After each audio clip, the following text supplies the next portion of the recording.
going to be a tough day, but here at Domaine Serene, Jen and I are going to judge the different barbecues that come off of the Traegers. Somebody's got to do it. Yeah, we're committed to quality every day, including judging barbecue. And I have to say, I am from Kansas City, Missouri, which means I feel like I am, uniquely qualified to be judging this competition today. And I'm uniquely qualified by the sheer amount of barbecue I've eaten in my life.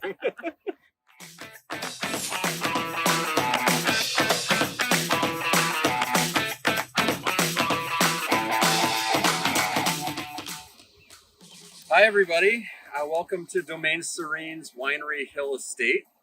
We're going to be doing some barbecuing today. So it's just past Memorial Day, getting close to Father's Day. It's the official start of grilling season and barbecue season pretty much around the world. So we're very excited to be here today and doing some demo of a couple of different types between some of the folks here at the winery. And we all have our favorite recipes that we like to do for Father's Day. So we'll be showing you those today, and then ultimately pairing those with our wines, and some of the outcomes you might be surprised about. So what I'm going to be doing is some St. Louis style pork spare ribs, and it's so important, just like with the wine, that we start with great ingredients from the start. So we get these from our friends here at Carlton Farms, just down the street. Rita Dines, a great friend of the family and the owner of Carlton Farms, and I got these from her. So I've already prepared one rack here. I'm going to show you how I do this.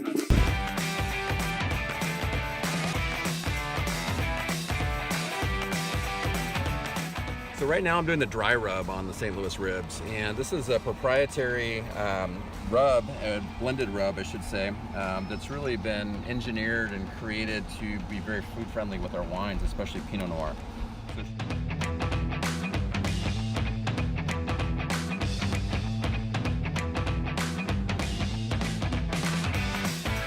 I like to use alder wood. This is a Traeger alder mix.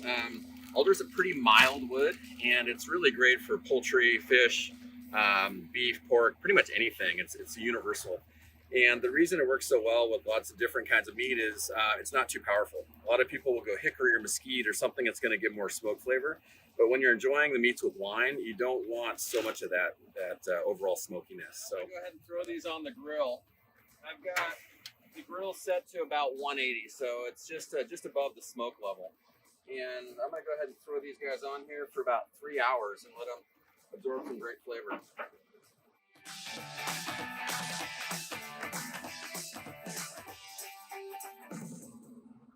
See you in 3 hours.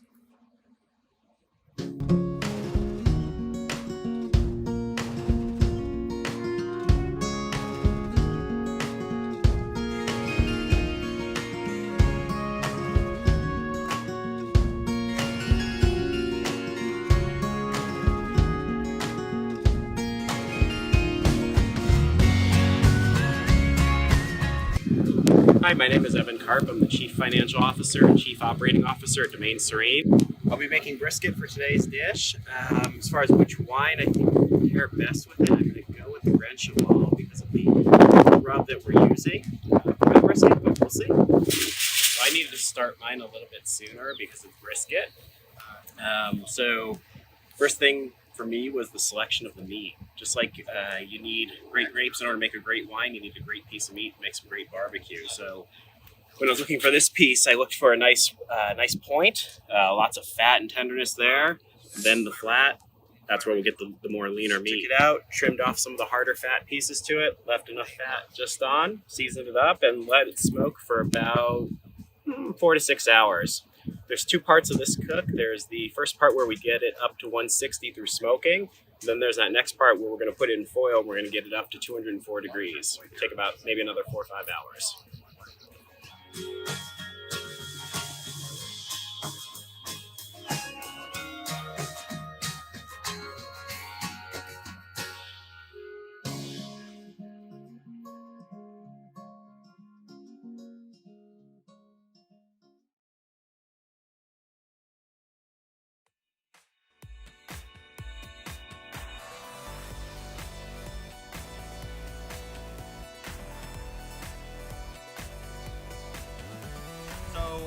This is my portion of the Backyard Barbecue Challenge here at Domaine Serene.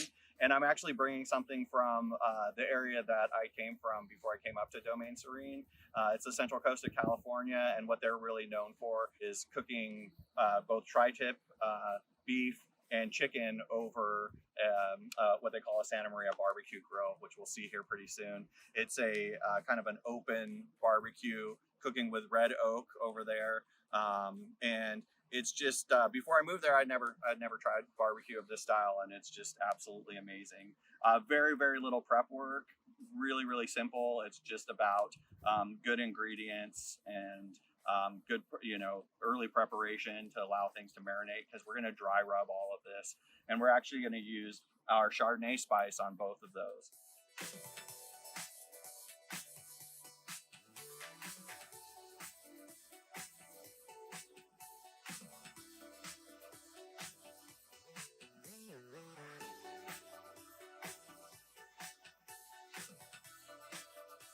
I'm working with the best kindling ever. This is actually some cane pruned just from this. This was wood from last harvest, basically, that we pruned this year, and it's nice and dry. It's going to give some really good heat, and obviously it's going to give some good flavor because it came from our vineyards. But this is all oak. Actually, they're from trees that have fallen in our vineyards before, and then we've split them. So trying to keep everything, in the family here.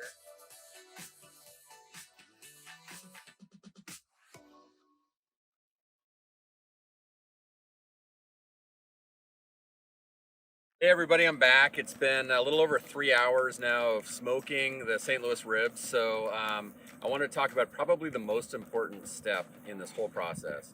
And that is making sure that you have wine in your glass to be able to carry on, so that you have the fortitude to make it through this smoking process. Now I have my two barns in the glass here. Oh, that's this beautiful vineyard here. Two Barns Pinot Noir, which I think is going to be amazing with these ribs. I'm going to go ahead and pull them off the smoke, wrap them in aluminum foil, and do some secret preparations here that'll not be so secret, because I'm going to show you how to do that. So here we go. I'm going to wrap up these ribs nice and tight, and we're going to put a little bit of Chardonnay in to steam them, along with a little bit of a glaze of honey and some brown sugar to get some caramelized flavor going on in there. The Chardonnay has got great acid, so what it's going to do is it's going to steam up inside this aluminum foil, and it's going to really cook those ribs to make them really nice and tender, while infusing them with a lot of awesome flavor. I like to do the shiny side down on aluminum foil. As you know, there's a shiny side and a dull side.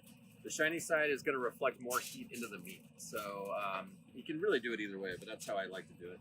The 4 layers are going to create a really nice tight pack with that meat, so it's going to really keep the heat inside. So here we go. You can see that the ribs are starting to get a nice kind of reddish color. That means they're really taking on the smoke nicely. So they're definitely not cooked. They've really just been in a stage where they're gaining flavor at this point.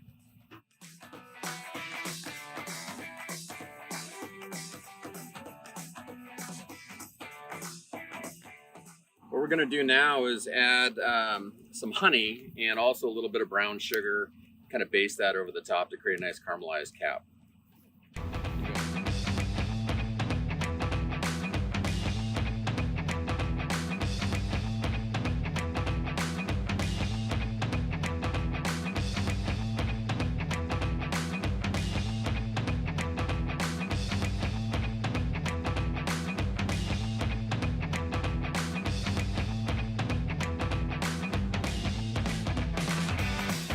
I like to add a little something that's kind of off the recipe. A little bit of Chardonnay or white Burgundy in just around the meat to help it really kind of steam up and cook nice and deep and tenderize the meat. The acid really helps to break down some of the muscle tissue, so it adds just a little bit of an extra flavor, as well as helps it to be nice and tender, and brings in the wine theme a lot, which is fun.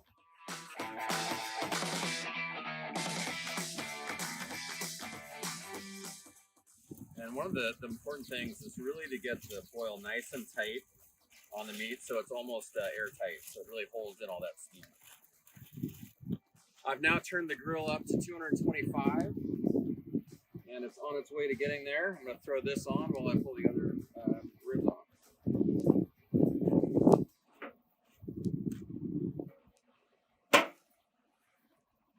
Okay, so as the fire's been kind of stoking, I just keep adding more and more oak onto it. I'm really just trying to get like a really even kind of temperature around it. When I go to cook the meats on it, I basically, the only thing I use to determine if it's the right temperature or not is if I can hold my hand close to the grill for 5 seconds. And if it starts burning as I get too close to it, or if I can't hold it for 5 seconds, it means it's either too hot or too cool. Okay, so we're back here, and now that I've got the ribs on the grill for their second phase, I start working on some secret barbecue sauce. So it starts out with just a little normal bottled sauce here. This is Corky's out of Tennessee. Got a little kiss of sweetness to it. I'm going to be adding a little bit of Abbey Oaks Pinot Noir here, which is normally not what I consider cooking wine by any means, but I'm just going to use a little bit to really kind of bring out some of that flavor that's going to help us, all the different flavors to meld in the sauce. And then my secret ingredient, this is actually just some really concentrated beef broth, basically. I made a brisket a couple weeks ago, and this is the brisket juice from that. So a little bit of garlic in there, just nice beef dripping.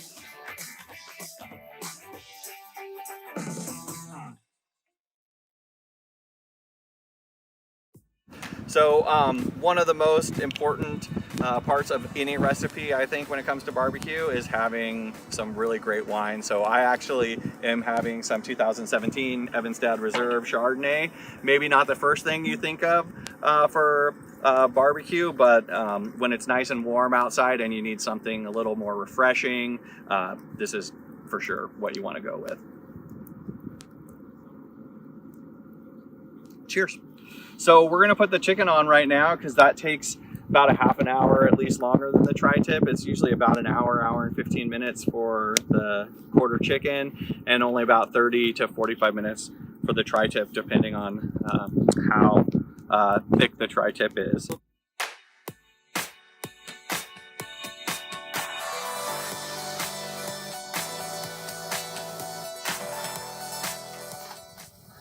So the other key part to the chicken is you need to continuously baste it.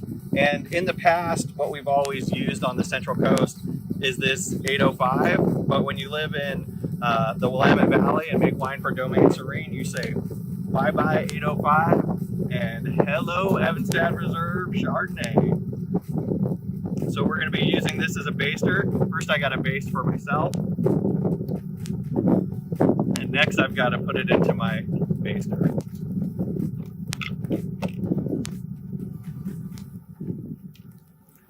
All right, so it's been about a half an hour since we put the chicken on, and I'm still basting away with my Evanstad Reserve Chardonnay. Still tasting good. So now I'm going to put the tri-tip on, and I always try to put the fattiest side down first. This tri-tip that I have doesn't have a lot of fat, so but if you do have it, I don't usually trim it off. I like to have a nice fat piece of meat, or I like the fat on the meat because it gives it flavor. And we're gonna cook it all off anyways. In about 15 minutes after it's seared on one side, we'll flip it over again, sear that for or cook that for probably about 25 minutes, and then flip only one more time. It's not like the chicken that we're flipping every 5 or 10 minutes and basting. With the tri-tip, we're trying to do only like 2 or 3 flips in total.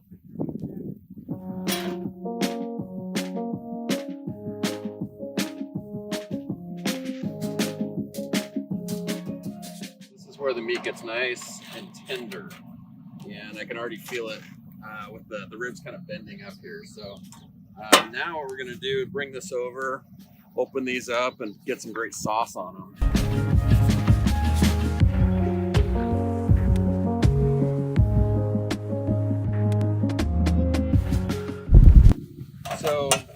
So far, this has been a lot of fun. We're up here at the Winery Hill Estate doing our barbecue competition, and Michael's brought out some tri-tip steaks here from Santa Maria style barbecue.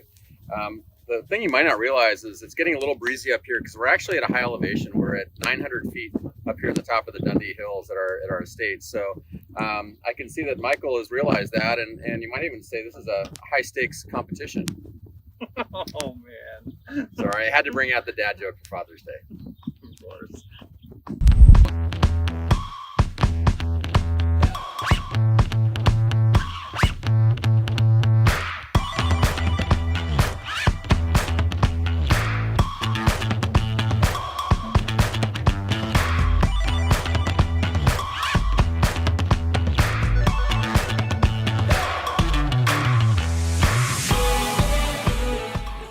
Grab some binder clips from your office supply store, clip them on here, and it gives a nice final kind of steam on the meat. So those will hold it down nice and tight. You can even actually grill with this if you're feeling a little bit lazy. You don't want to wrap everything in aluminum foil. I definitely do that sometimes. So the key to a good brisket is making sure it's sliced properly. So we'll take the two pieces of the brisket, we'll take the flat end, and then we'll take the point. We're going to cut them differently. So first, the flat end. What you want to do is you want to be going against the grain of the brisket. So during the prep work phase, I made a couple score marks so I knew which way the grain was going. Now I'm going to cut the opposite.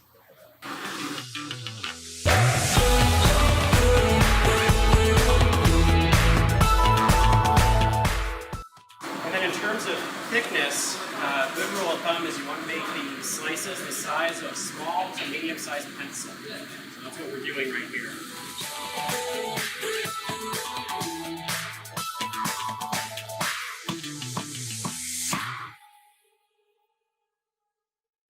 So another sign of a good brisket is if it passes the flip test. The meat doesn't fall off, but when it gently comes off just like that.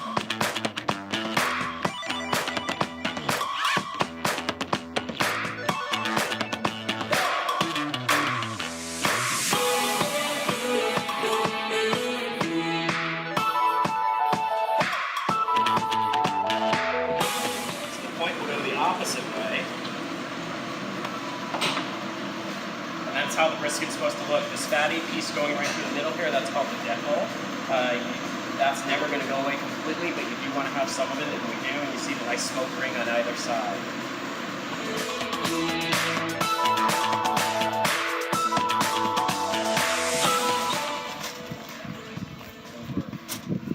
All right, the tri-tip is done. I like to have it with a lot of red in the middle.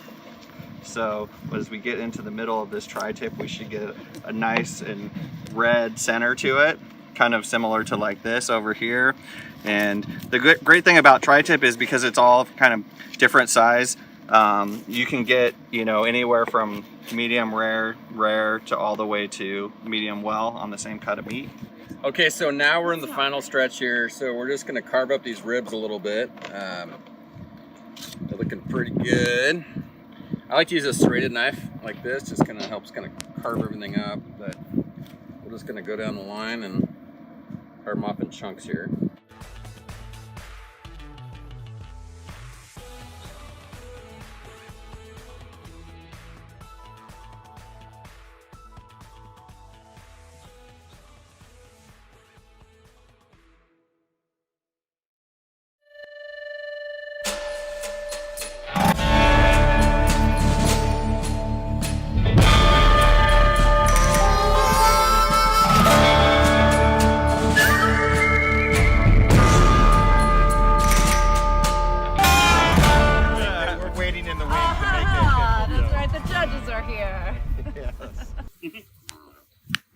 The most important thing here is the wine. And so, you're empty.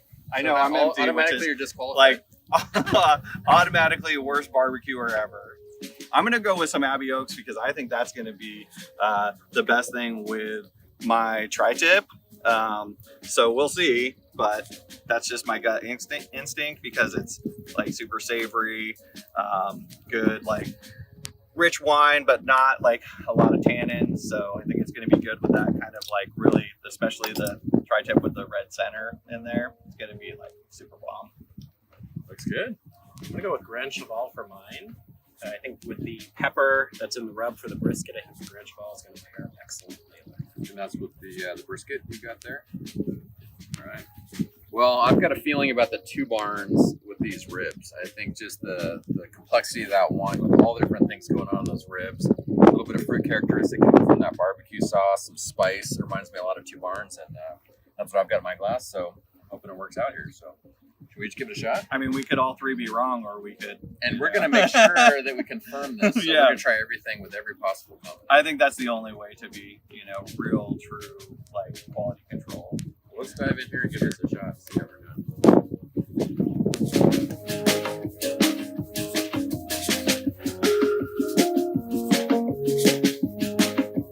Uh, 17, we kind of took a downturn for a couple years. Myself, But, Whose salsa is that? That's mine as well. When I saw Team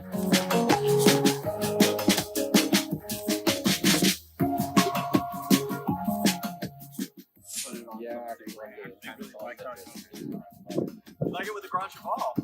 Oh, nice. Okay. So, rewind. What I actually think now is I'm kind of into the tri-tip with Grand Cheval, especially with the salsa.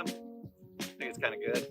After much deliberation and contemplation and weighing of my own future here at the company, I have decided that my favorite barbecue was the brisket today. I love it with the burnt pieces with the Grand Cheval because of the weight and the spiciness of the wine matching the weight and the spiciness of the meat.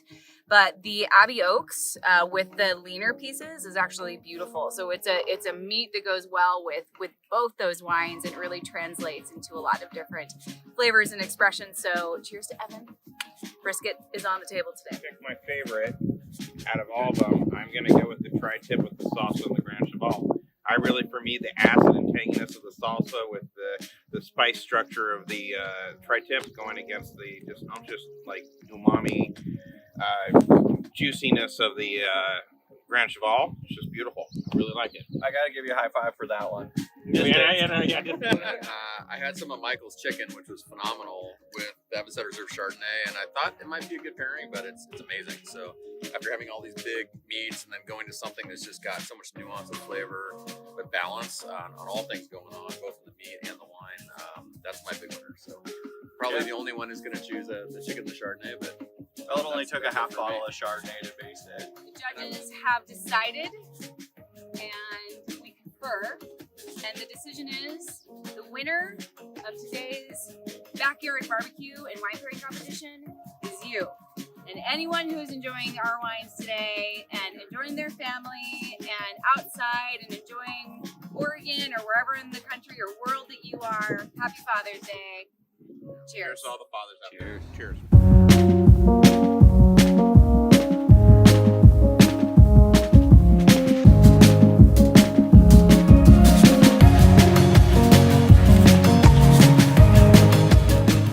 So, bacon, eggs, and pancakes walk into a bar, and the bartender says, "I'm sorry, we don't serve breakfast."